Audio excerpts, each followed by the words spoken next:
The tide is turning. California Coastal Commission may soon lose to Elon Musk in the ongoing lawsuit regarding its efforts to block SpaceX's rocket launch expansion. From the position of being alone in the fight, now SpaceX has two very powerful allies: the governor of California, Gavin Newsom, and the Space Force. Find out everything in today's Techmap episode.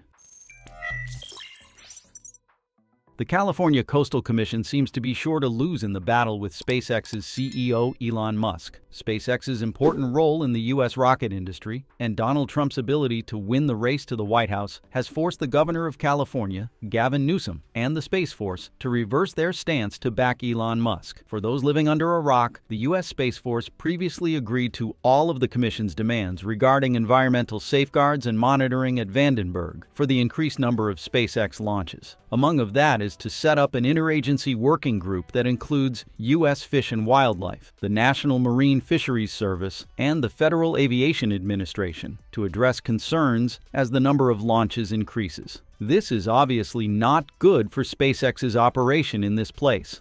But on October 18th, we have already seen its new action regarding awarding SpaceX $733.6 million in the form of two National Security Space Launch Phase 3 Lane 1 Launch Service Task Orders. SpaceX and ULA were eligible to compete for those launches, and SpaceX won them all. More importantly, all of these national security launches would take place from Vandenberg, where the California Coastal Commission recently rejected SpaceX's plan to launch 50 missions there. Well, you can understand this as a protectionist move by the Space Force towards SpaceX at Vandenberg.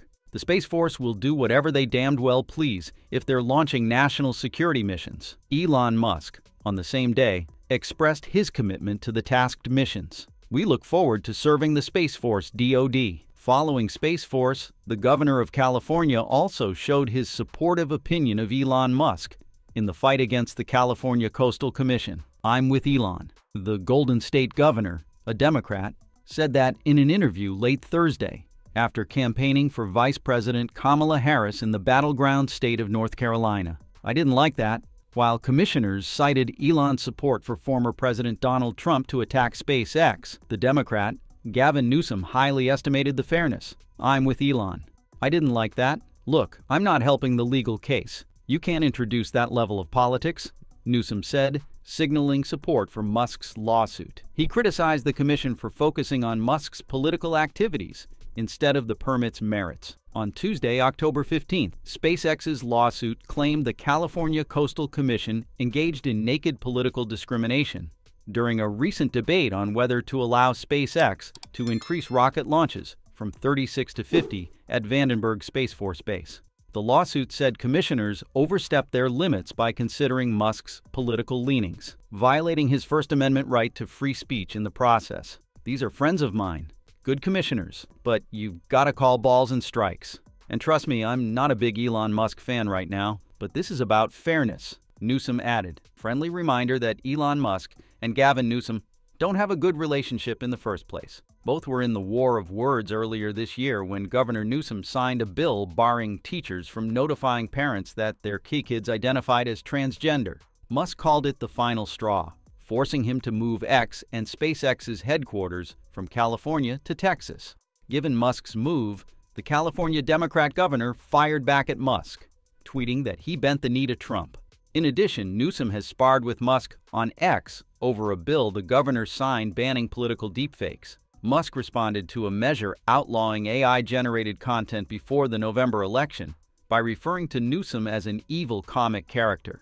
"The Joker is in charge," Musk wrote on X, repeating the insult in an interview.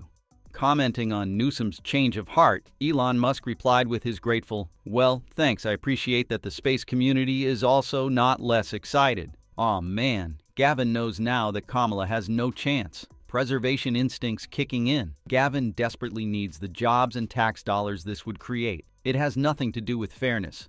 This is Gavin distancing himself from Kamala. Democrat damage control. Gavin sees the writing on the wall. Trump will win and he needs Elon's business. On the other hand, someone showed his doubt. Don't get too excited. There must be some ulterior motive. Can't trust Newscom. So how about you? Do you believe in the sincerity of Governor of California, Gavin Newsom? Feel free to let me and others know in the comments section.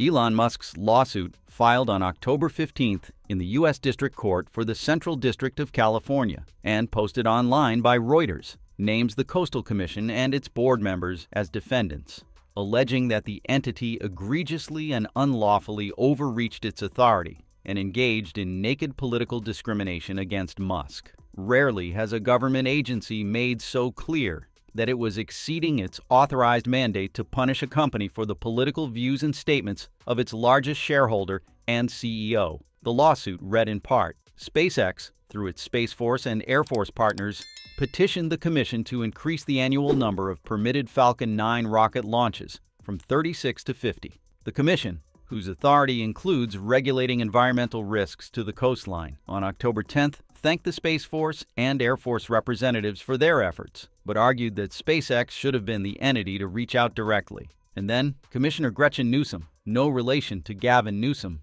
read a prepared statement explaining why she was a no vote. Newsom cited a pattern of negligence at SpaceX that has led to hundreds of workplace injuries and a more dangerous workplace as part of her justification. She blasted Musk for relocating business operations from California to Texas due to his bigoted beliefs against California's safeguards and protections of our transgender community. From there, Newsom accused Musk of hopping around the country, spewing and tweeting political falsehoods and attacking FEMA, and defrauding hurricane victims with his offer of allegedly free Starlink satellite service that actually costs $120 a month after 30 days. We are talking about SpaceX in this, and I will say, and I just want to put it out there, you know, as a person in this process, as was mentioned earlier today, we're an appointed body. There's the politics and policy and science. They mix in these spaces.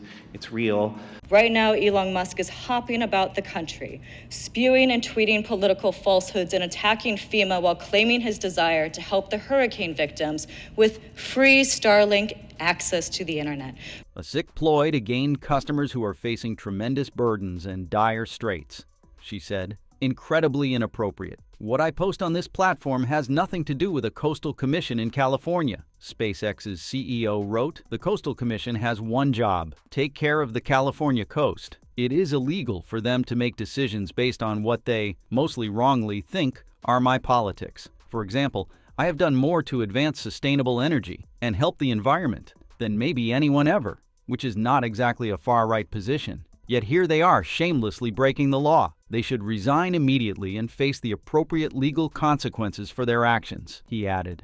Facing criticism over its initial offer, SpaceX announced on October 12th that it would now provide free Starlink service through the end of the year for both new and existing customers in hurricane-impacted zones. In addition to the news from California and Space Force, Happy Friday also marks another good news, with the launches of 20 Starlink small sats, including 13 direct-to-cell. At 7:13 p.m. ET, Falcon 9 launched 20 Starlink Group 8 19 satellites, including 13 with direct cell capabilities, to low Earth orbit from Space Launch Complex 40, SLC-40, at Cape Canaveral Space Force Station in Florida. The Falcon 9's first stage came back to Earth about 8.5 minutes after liftoff as planned. Landing on the SpaceX drone ship just read the instructions in the Atlantic Ocean. The Falcon 9's upper stage, meanwhile, continued hauling the Starlink satellites to low Earth orbit. It will deploy them there about 64 minutes after liftoff if all goes to plan. This is the 17th flight for the first stage booster, Booster B-1076, which last launched on October 18th and has seen 17 successful launches and landings. The booster first launched the CRS-26 mission.